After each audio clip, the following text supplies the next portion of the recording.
धड़कन बोले धीरे धीरे ये है प्यार।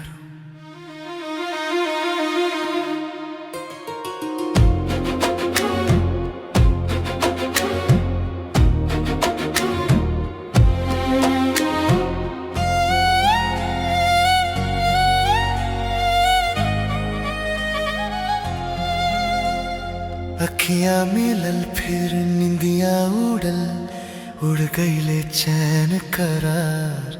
हाँ, अखियां मिलल फिर निंदियां उड़ल, उड़ गईले चैन करार। दिल धड़केला प्यार में जानम लेके नाम तोहार।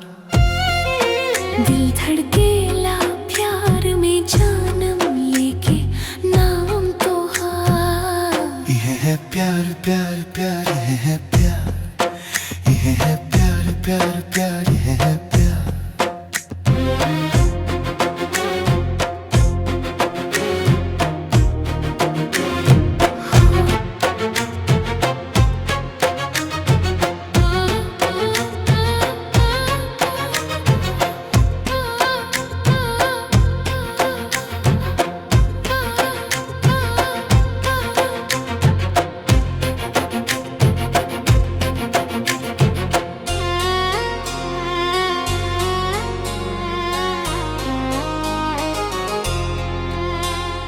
हंसलू जैसे फुलवा खिले आसमां, तो हर छुवन से जियरा हो गईल बेकरार।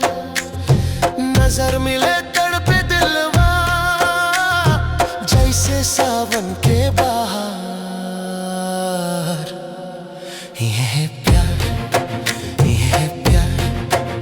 दिल बोली बारी प्यार, ये है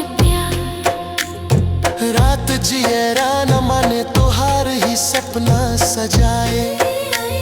चांद भी शर्मा जाए जब तू नजदीक आए।